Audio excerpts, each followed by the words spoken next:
Hans Wilsdorf sat alone in his London office on August 4, 1914, staring at a stack of rejection letters from every major bank in the city. Outside his window, crowds gathered in the streets, shouting about war, waving flags, singing patriotic songs. Inside, his 9-year-old watch company was bleeding money, and no one would help him stop it.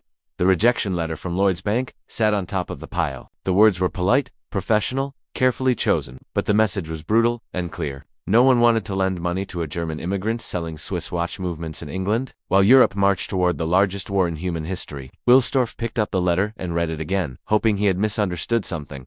Then he read the one from Barclays, then the one from Westminster Bank, then the one from Coutts. All the same. All rejections? His hands shook as he set them down on his desk. World War I had just been declared hours earlier. Britain and Germany were now enemies, and Hans Wilsdorf, born in Bavaria, running a watch company that depended entirely on Swiss suppliers, was suddenly the worst possible businessman to be in London. His entire business model was about to become not just unprofitable, but illegal. The British government had already announced new import tariffs on luxury goods from neutral countries. Switzerland was neutral, which meant every watch movement Wilsdorf imported would now cost 33% more. 33%. His profit margins were already razor thin. This tariff would not just hurt him, it would destroy him completely.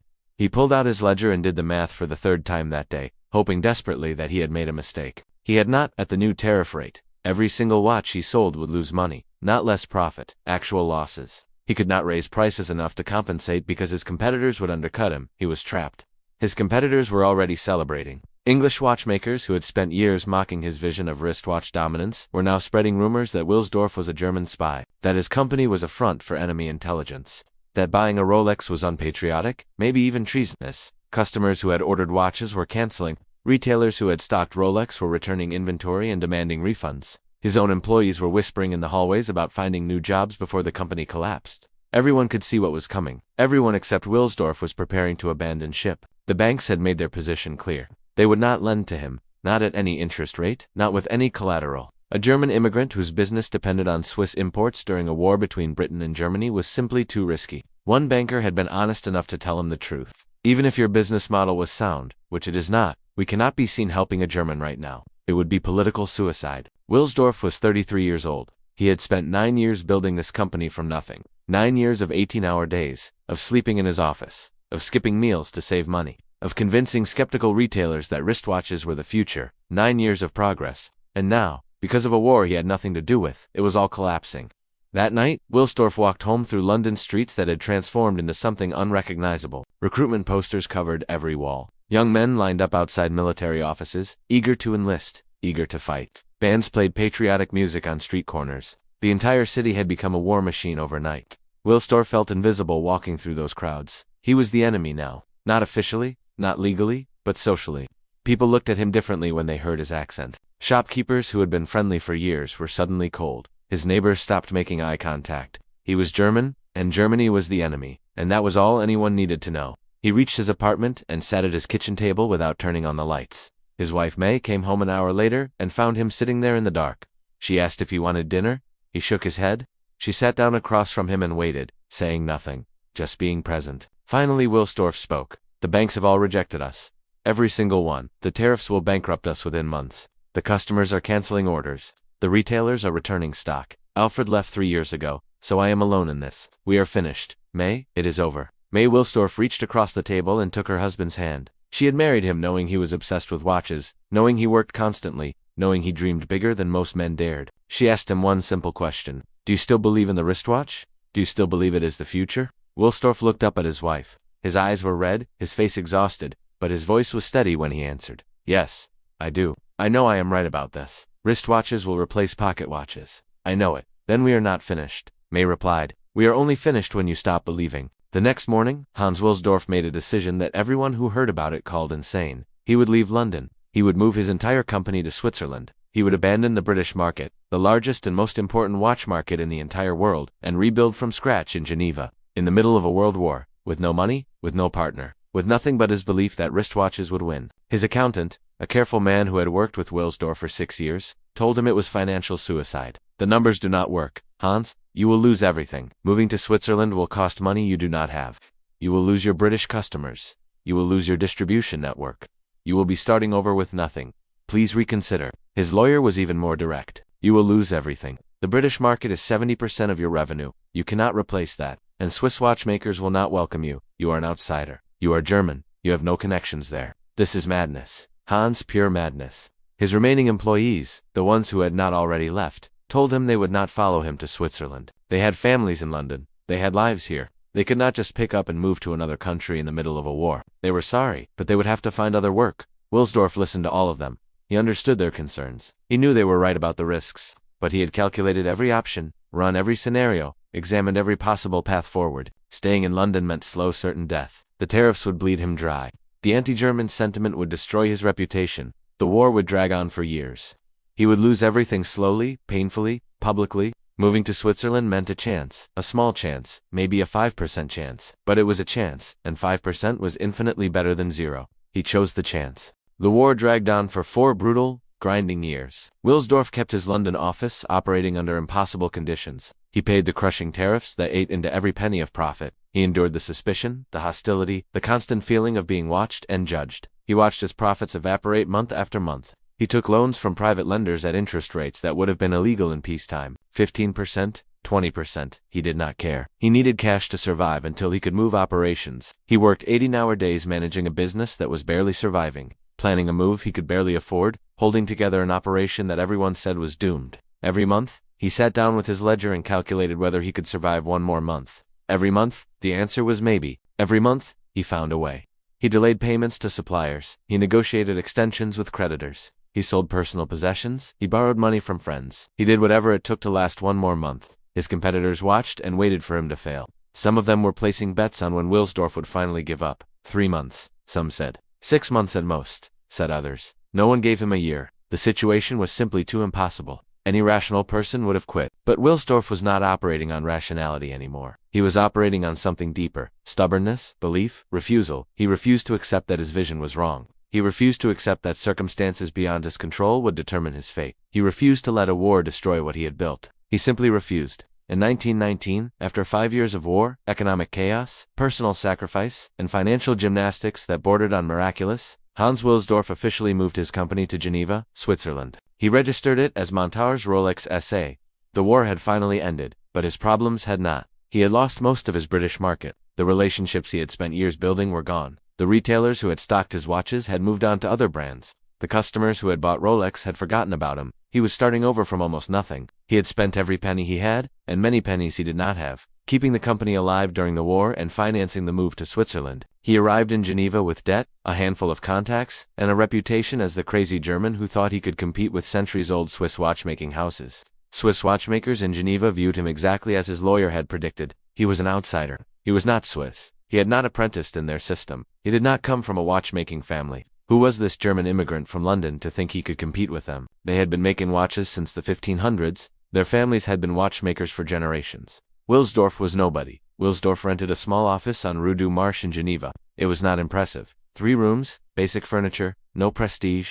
He hired a small team of watchmakers, paying them as much as he could afford, which was not much. He calculated his finances carefully. He had enough money to operate for 6 months, maybe 7 if he was very careful. Maybe. His plan was simple in concept but brutal in execution. He would create a wristwatch so reliable, so precise, so revolutionary, that the entire industry would have to acknowledge it.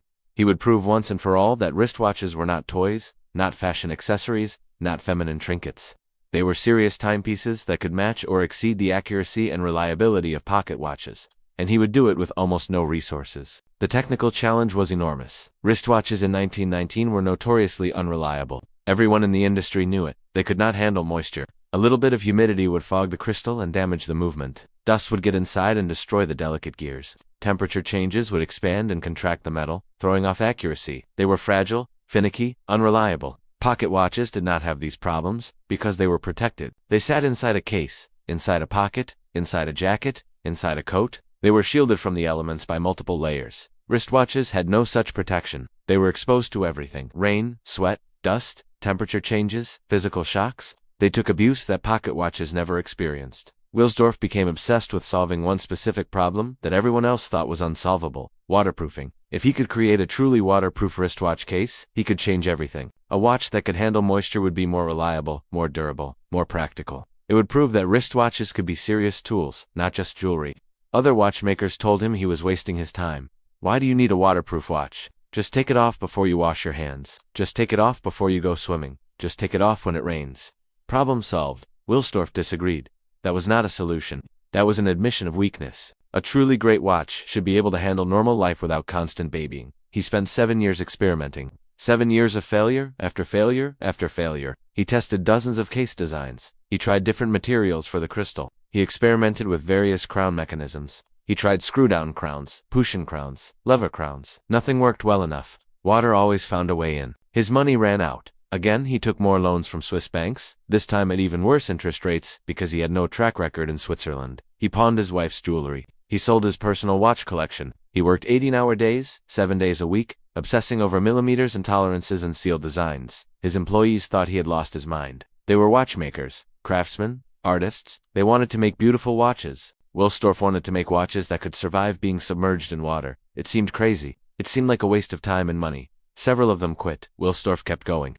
Geneva watchmakers laughed at his obsession. They gossiped about him at industry gatherings. Have you heard about the German He's trying to make a waterproof watch? Can you imagine? What is next? A watch that works underwater? A watch for fish? They thought it was hilarious. Wilsdorf ignored them. In 1926, after 7 years of relentless experimentation, Hans Wilsdorf finally succeeded. He created the oyster case. It was the world's first truly waterproof wristwatch case. Not water-resistant, not splash-proof, waterproof, actually, genuinely, completely waterproof. The name came from the way the case sealed shut, like an oyster shell closing to protect the soft creature inside.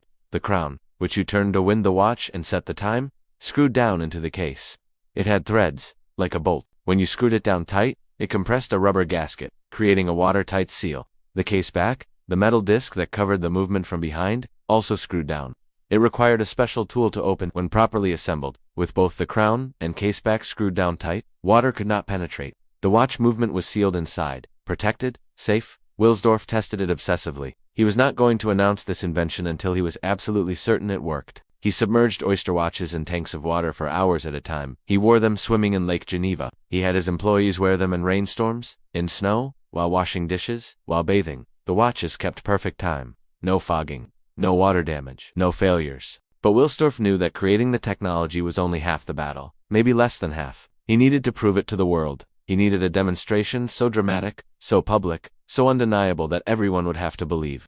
He needed something that would make headlines, that would capture imagination, that would be impossible to ignore. In October 1927, Hans Wilsdorf found his opportunity. A young English secretary named Mercedes Gleitz announced that she would attempt to swim across the English Channel. It was one of the most dangerous athletic challenges in the world. The channel was 21 miles of cold, rough, unpredictable water. Strong currents, jellyfish, hypothermia, exhaustion. Many people had attempted the crossing, many had failed, some had died. But Mercedes Gleitz was determined. She had been training for months. She had a support team, a boat, a plan. She was going to swim from France to England, and she was going to succeed. Wilsdorf read about her attempt in the newspaper and immediately saw his moment. He contacted Gleitz through her manager and made an offer. Wear a Rolex oyster around your neck during your swim. If it survives the crossing and keeps working, I will pay you for the endorsement and feature your achievement in my advertising. If it fails, you owe me nothing. Gleitz agreed.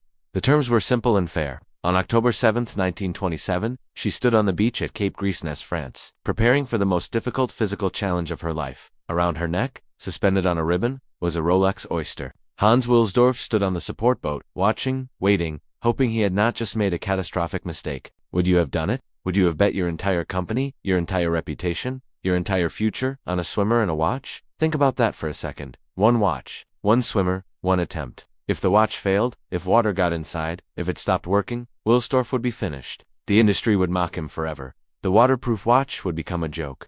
Comment below and tell me honestly, would you have taken that risk? Would you have had the courage? Because what happened next changed everything. Mercedes Gleitz dove into the freezing water at Cape Grisnez and started swimming. The water temperature was 55 degrees Fahrenheit, cold enough to cause hypothermia, cold enough to kill. She swam through the morning. She swam through the afternoon. She swam as the sun set and darkness fell. She swam through the night. Wilsdorf stayed on the support boat the entire time, watching her progress, unable to do anything but wait. He could not sleep, he could not eat, he just watched and hoped. 15 hours passed, then 15 and a half. The English coast was finally visible in the early morning light. 15 hours and 15 minutes after she started, Mercedes Gleitz emerged from the water on the English coast. She had done it. She had swum the English Channel. She was exhausted, shaking from hypothermia, barely able to stand. But she was triumphant. She had succeeded. Wilsdorf rushed to her as her support team wrapped her in blankets. He carefully removed the Rolex oyster from around her neck. His hands were shaking. This was the moment. This was everything. He held the watch up to his ear. It was still ticking, still running. Perfect time. He unscrewed the crown and opened the case back with his tool. The movement inside was completely dry. No water, no moisture, no damage, no malfunction. The Rolex oyster had survived 15 hours and 15 minutes in the English Channel. It had been submerged in cold salt water for longer than most people could survive, and it was still working perfectly. Wilsdorf did not celebrate immediately. He took the watch back to Geneva and tested it for another week. He wanted to make absolutely sure there was no delayed damage, no hidden problems. The watch continued to work perfectly. Only then did he allow himself to believe. It worked. The oyster case actually worked. Now came the second gamble. Wilsdorf took out a full-page advertisement in the Daily Mail, one of the largest and most respected newspapers in Britain. A full-page ad was extraordinarily expensive. It cost him nearly everything he had left. If this advertisement failed to generate sales, if people did not care, if the story did not resonate, he was finished. He would have no money left, no options left, nothing. The headline of the advertisement read, "The Wonder Watch That Defies the Elements." Below it, Wilsdorf told the story of Mercedes Glitz's swim in detail. He described the oyster case technology. He explained how the screw-down crown and case back created a watertight seal. He made a bold, direct claim: this is the watch of the future. This is what a wristwatch should be. He placed the advertisement and waited. The first day, nothing happened. Wilsdorf barely slept. The second day, a few inquiries came in. The third day, orders started arriving. By the end of the first week, orders were flooding in faster than he could process them. Retailers who had ignored him for years were suddenly calling, begging to stock Rolex. Customers who had dismissed wristwatches as unreliable toys were now demanding the oyster. The advertisement had worked, more than worked. It had created a sensation. People were talking about the Rolex oyster everywhere, in newspapers, in watch shops, at dinner parties. The story of Mercedes Glitz swimming the English Channel with a working watch around her neck captured people's imagination in a way that technical specifications never could. It was proof. Undeniable, dramatic, public proof. Wilsdorf could barely keep up with demand. He hired more watchmakers, he expanded his Geneva facility, he opened new offices in other countries, he established distribution networks across Europe. The oyster became the foundation of everything Rolex would become. But Wilsdorf did not stop innovating. He could not. It was not in his nature. He became obsessed with precision. He had already proven that wristwatches could be waterproof. Now he wanted to prove they could be as accurate as the finest chronometers. He pushed his watchmakers to create movements that were accurate to within seconds per day, not minutes, seconds. He invested in better materials. He developed new manufacturing techniques. He tested every single watch that left his factory. In 1931, Rolex invented the perpetual rotor. It was the first truly effective automatic winding mechanism for wristwatches. Inside the watch, a weighted rotor was mounted on a bearing. As the wearer moved their wrist throughout the day, the rotor would spin, driven by gravity and motion. That spinning motion wound the mainspring automatically. No more manual winding every morning.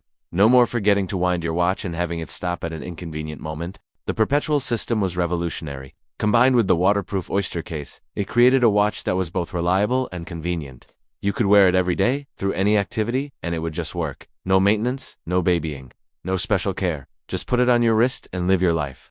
The watch would take care of itself. Sales continued to grow throughout the 1930s, even during the Great Depression. When most luxury brands struggled, Rolex thrived. Why? Because Wilsdorf had positioned Rolex not as jewelry, not as a status symbol, but as a tool. A reliable, practical, useful tool that happened to also be beautiful. People would cut back on luxuries during hard times, but they would still buy tools they needed. Throughout the 1930s and 1940s, Wilsdorf continued to innovate relentlessly.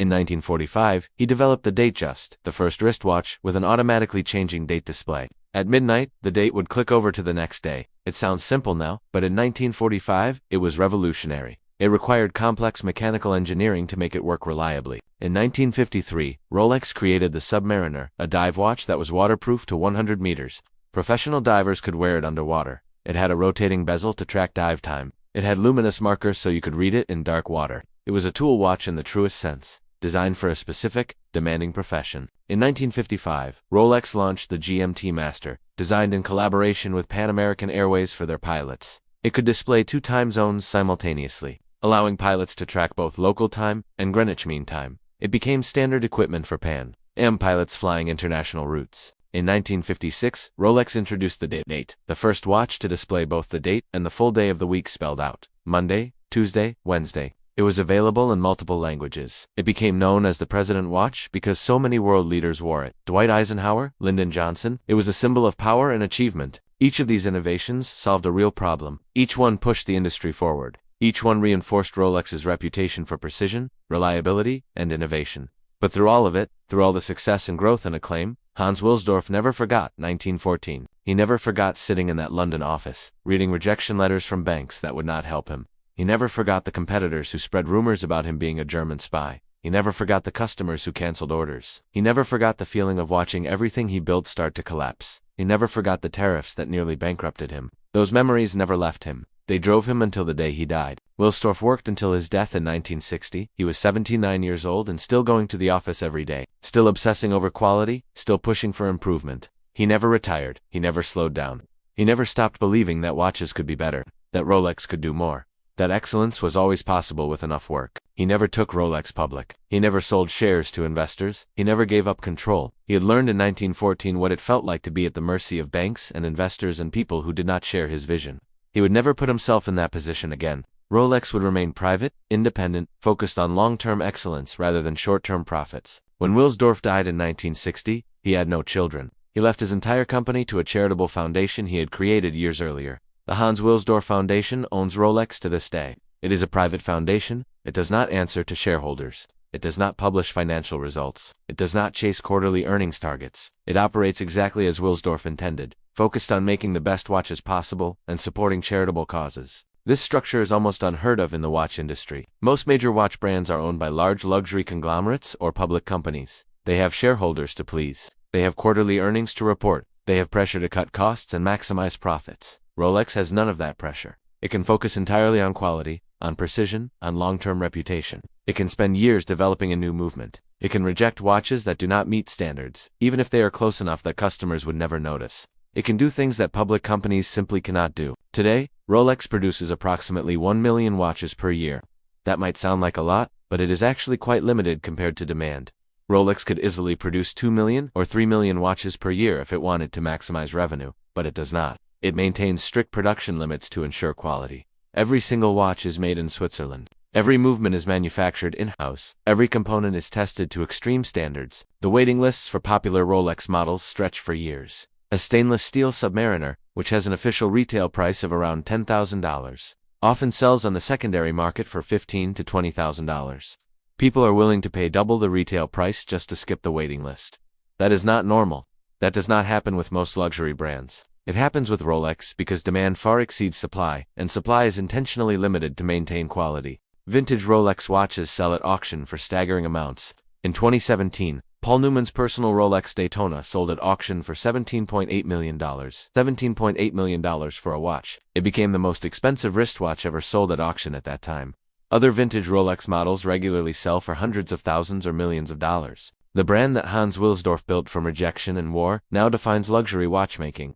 Rolex is worn by explorers who climb Mount Everest. It is worn by divers who descend to the deepest points in the ocean. It is worn by astronauts in space. It is worn by presidents, CEOs, athletes, celebrities, and millions of regular people who saved up to buy something truly excellent. The oyster case that Wilsdorf perfected in 1926 is still the foundation of almost every Rolex watch made today. The basic design has been refined and improved, but the core concept remains the same. Screw-down crown, screw-down case back, watertight seal. It works as well today as it did in 1926. The perpetual movement that Rolex invented in 1931 is still the basis of every Rolex automatic movement. The technology has been improved dramatically. Modern Rolex movements are more accurate, more reliable, more durable. But the fundamental concept of a weighted rotor, automatically winding the mainspring, remains unchanged. The obsession with precision that Wilsdorf established is still Rolex's core philosophy. Every Rolex movement must be certified as a chronometer by an independent Swiss testing agency. That means it must maintain accuracy within -4 to +6 seconds per day under various conditions.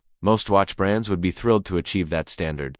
For Rolex, it is the minimum acceptable standard. Watches that do not meet it are rejected. But the real story of Rolex is not about watches. It is not about technology, or marketing, or luxury branding. The real story is about refusal. In 1914, when every bank rejected him, Hans Wilsdorf refused to quit. When the British government imposed tariffs specifically designed to destroy businesses like his, he refused to quit. When his competitors celebrated his downfall and spread rumors about him, he refused to quit. When everyone told him that moving to Switzerland during a world war was financial suicide, he refused to quit. When Swiss watchmakers dismissed him as an outsider who did not belong, he refused to quit. When he ran out of money testing waterproof cases and had to pawn his wife's jewelry, he refused to quit. When the oyster case failed dozens of times before finally succeeding, he refused to quit. When he bet everything on Mercedes Gleitz and a swim across the English Channel, he refused to accept the possibility of failure. That refusal, that stubborn, irrational, relentless determination to keep moving forward when every rational person would have stopped, is what built Rolex. Not genius, though Wilsdorf was smart. Not luck, though he had some fortunate breaks. Not connections, because he had none when he started. Refusal, pure, stubborn, unshakable refusal to accept defeat. Wilsdorf was not the most talented watchmaker of his generation. There were craftsmen in Switzerland who could build more complicated movements. He was not the wealthiest businessman. There were competitors with far more capital. He was not the best connected. He was an outsider in both London and Geneva. But he was the most determined. He was the one who refused to quit when quitting was the rational choice. He refused to accept that his vision was wrong. He refused to accept that wristwatches would remain inferior to pocket watches. He refused to accept that waterproofing was impossible. He refused to accept that a German immigrant could not compete with centuries-old Swiss watchmaking houses. He refused to accept that circumstances beyond his control would determine his fate. He simply refused. Every successful company has a moment when it almost dies. A moment when the easy choice, the rational choice, the understandable choice is to quit. A moment when continuing seems irrational, when the odds are overwhelming, when everyone is telling you to stop. For Rolex, that moment was 1914. For Hans Wilsdorf, that moment lasted 5 years. He could have accepted the bank rejections. He could have dissolved the company and walked away. He could have found a safe job working for someone else. He could have blamed the war, blamed the tariffs, blamed the anti-German sentiment, blamed circumstances beyond his control. He could have walked away with his dignity intact, and no one would have judged him. The circumstances were genuinely, objectively, impossible. He chose differently. He chose the irrational path. He chose to believe that if he kept working, kept improving, kept pushing forward, kept refusing to accept defeat, he would eventually break through. And he was right. It took 5 years of war. It took losing most of his British market. It took moving to a foreign country where he was not welcome. It took 7 years of failed experiments with waterproof cases. It took betting everything on a channel swimmer and a newspaper advertisement. But he broke through. And once he broke through, once he proved that refusal works, he never stopped. He kept innovating for another 30 years. He kept pushing for excellence until the day he died. He built something that has now lasted more than a century and shows no signs of slowing down. The watches that now cost more than houses exist because one man refused to quit when quitting made perfect sense. The brand that defines luxury watchmaking exists because one man chose to keep going when everyone told him to stop. The company that produces 1 million watches a year, with waiting lists stretching for years, exists because one man sitting in a London office in 1914, reading rejection letters while war erupted outside, decided that rejection was not the end of the story. That decision, made in the worst possible circumstances, with no money and no support and no rational reason to believe it would work, created one of the most valuable and respected brands in the world. Rolex is worth an estimated $15 billion today, but the real value is not measured in money. The real value is in the proof. Proof that refusal works. Proof that determination matters more than talent or luck or connections. Proof that one person, with no resources except belief and work ethic and stubborn refusal to quit, can build something that lasts generations. Proof that the people who reject you, who laugh at you, who celebrate your struggles, who tell you that you cannot succeed, are not the ones who determine your outcome. You determine your outcome. Your response to circumstances determines your fate, not the circumstances themselves. Hans Wilsdorf died in 1960, but his refusal lives on. Every Rolex watch carries that refusal inside it. Every oyster case that seals out water. Every perpetual movement that wins itself. Every chronometer certification that proves precision. Every watch that gets passed down from parent to child and still works perfectly decades later. They all exist because one man refused to accept what everyone told him was inevitable. If you found this story valuable, if it reminded you that refusal matters, if it gave you even a small bit of courage to keep going with whatever you are building, I want to ask you for a favor. Subscribe to this channel so you never miss another story about people who refuse to quit. Hit that notification bell so you get alerted when we post new videos. These stories matter. They remind us what is possible when we refuse to give up. And please, share this video with someone who needs to hear it right now. Someone who is facing rejection. Someone who is considering giving up. Someone who needs proof that determination wins. Someone who needs to be reminded that circumstances do not define us. Our response to those circumstances defines us. Hans Wilsdorf's response to rejection in 1914 created Rolex. What will your response create? Thanks for watching. I will see you in the next story.